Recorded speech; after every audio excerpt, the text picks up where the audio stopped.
A gente vai falar sobre a presença do pai e da mãe na vida das nossas crianças. Bom dia, Roseli, seja muito bem-vinda sempre aqui no Manhã Viva. Muito obrigada, Dirce. Para mim é uma honra estar aqui com vocês. Falar de família é sempre muito agradável, sim, né? Sim, é a missão principal, né? E eu me sinto, assim, bastante comprometida com esse assunto. É o assunto no qual eu trabalho, é o meu dia a dia, atendendo famílias, atendendo filhos, casais, e é importante, extremamente vital falar de ser humano, não é? Seu desenvolvimento, a sua vida.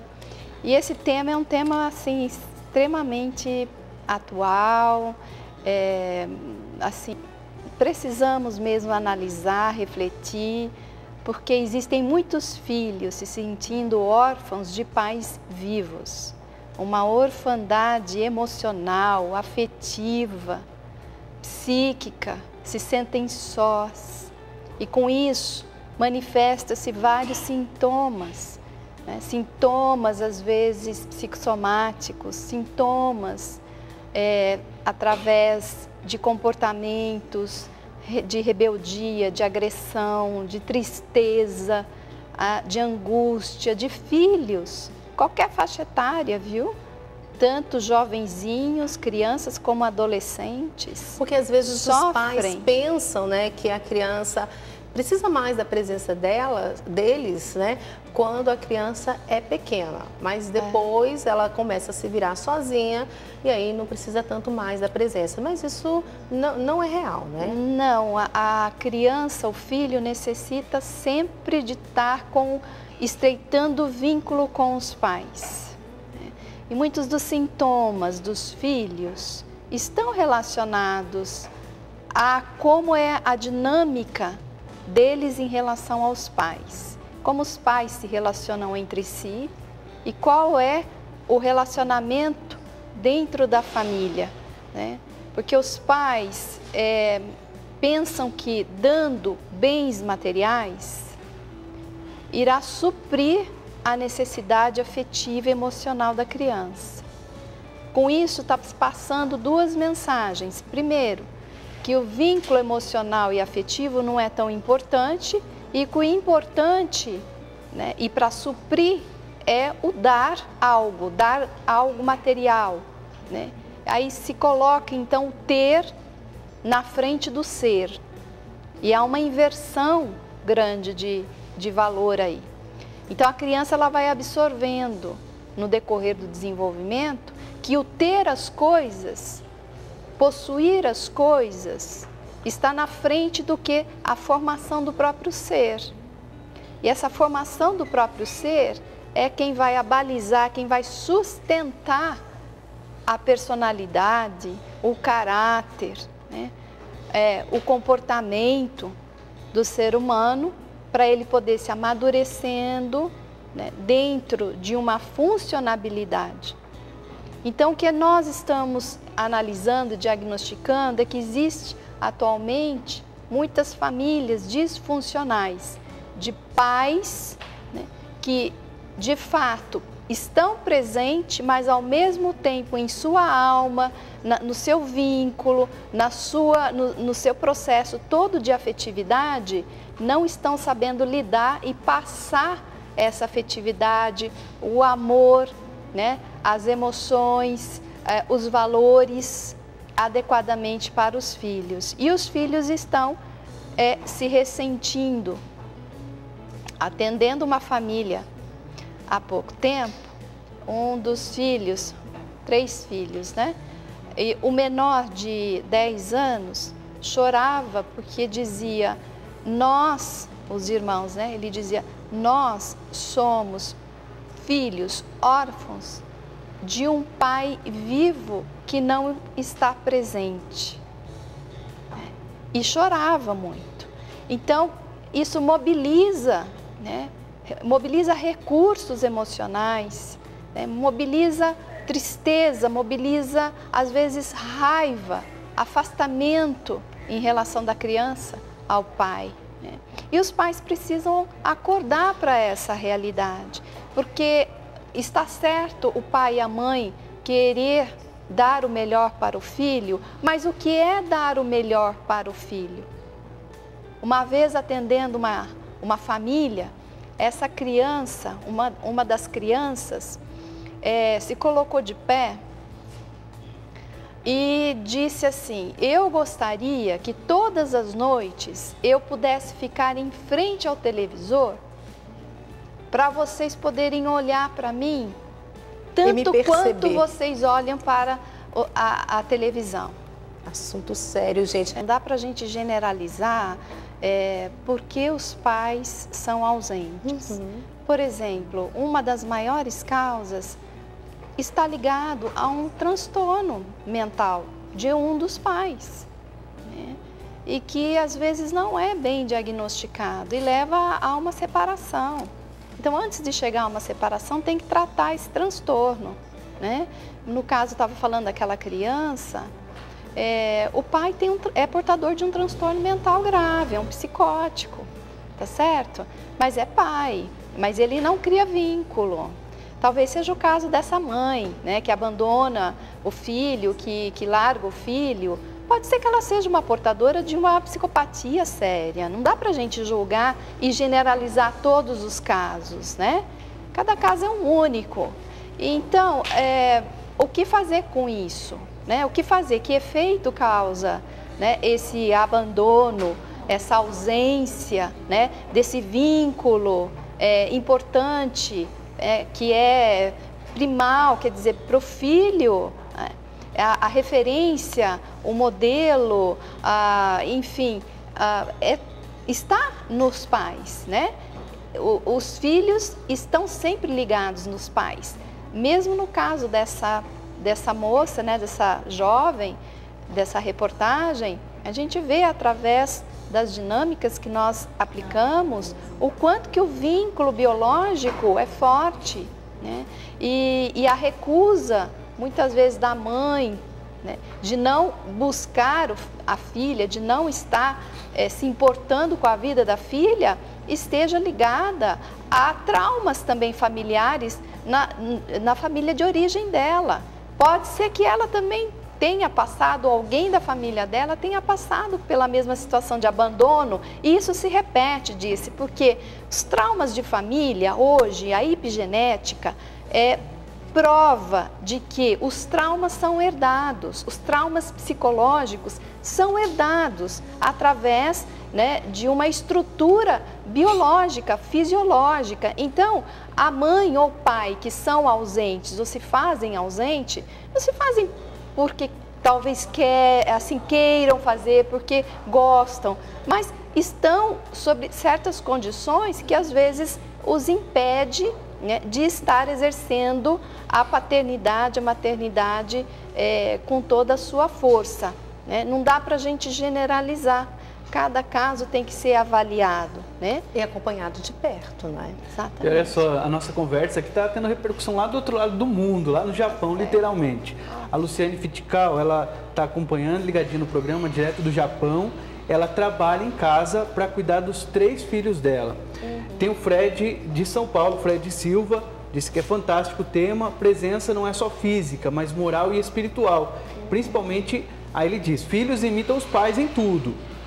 Bom ou mal? Aí ele conta que sempre ele reza com o filho dele antes de comer, né? Rezava desde pequenininho.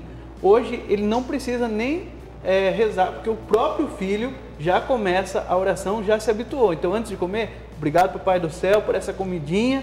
E o Fred contando que ele se emociona quando vê essa reação do filho dele. Isso mesmo. Aí o Chancerley Andrade, que sempre participa do nosso programa, faça igual o Chancerley, viu? Participe com a gente. O Chancerley está quase virando apresentador com a gente aqui. Que ótimo, né? Ele conta que com a esposa dele, desde o namoro, eles conversavam sobre o cuidado com os filhos e de um dos dois ficar em casa cuidando do filho. No caso dele, ele que está em casa. Ele está em casa e falou que ele não tem vergonha de dizer que ele é dono de casa e babá do filho dele. Aí a mulher dele chega à tarde em casa, ele vai para a faculdade, ela fica em casa cuidando dos filhos e assim eles se revezam. São as várias experiências aqui de participações com a gente hoje. A gente está falando hoje da presença dos pais na vida do filho. A gente queria falar muito mais sobre tudo isso, que a gente sabe que é um assunto muito importante para a nossa família, mas eu acho que cada vez que a gente fala, né, um pouquinho desse assunto, vai nos despertando também, né? Principalmente eu fico pensando nas mães que trabalham fora, não é? E pode sentir um sentimento, né, talvez até de culpa por não estar presente fisicamente, né, ali próximo do filho. Mas a gente tem que pensar bem nisso também, né, Roseli? Porque às vezes as pessoas são presença física, mas está faltando aquela presença de alma que você falava pra gente, não é verdade? Essa presença, né, afetiva, essa presença de você estar acompanhando, olhando nos olhos, ouvindo o filho, né, interagindo com ele através das mais diversas atividades, se fazendo realmente presença, né, porque a presença é diferente de presente, né? E isso que o filho busca, né? O filho busca essa presença do pai e da mãe, né? Olhar nos olhos e se ver no pai e na mãe. É intransferível a educação que os pais têm em relação aos filhos, a formação em relação aos filhos. E a gente pode até utilizar a metáfora, né, de Jesus, uma parábola que Jesus diz em João capítulo 15, que diz que o pai é agricultor, que Deus Pai é o agricultor, né? E que nós somos sementes, né? O filho é uma semente, o filho é um presente, o filho é um dom, é uma graça, é uma dádiva que é dada por Deus aos pais, né? E para que um agricultor sabe muito bem, quando ele vai plantar, semear uma semente, ele tem que analisar o solo, ele tem que analisar o ambiente, ele tem que vigiar, né? Ele vai observando o crescimento dessa planta e cada fase dessa planta se exige um cuidado especial. Para quê? Para que ele possa ter uma boa colheita. Não é mesmo? Então, essa planta, para ela crescer viçosa, forte, ela tem que ter nutrientes, ela tem que estar numa boa terra, arada, tem que ter sol, tem que ter chuva, né? Então, a semente é o filho, o agricultor são os pais, a escola não educa, a escola informa, quem educa são os pais. Quem faz com que a criança tenha a visão da vida, né, são os pais. O exemplo vem através dos pais. Então, os pais são responsáveis por essa semente. E Deus deu essa responsabilidade aos pais para cuidar dessa semente. Não só para semear no solo da terra aqui na vida presente, mas algo que os pais se esquecem muito, de semear para o solo da eternidade. Porque os filhos, um dia nós passaremos, a vida é transitória, a vida é finita. Nós precisamos ter consciência de que nós necessitamos formar filhos para Deus, filhos para o céu, filhos para a eternidade.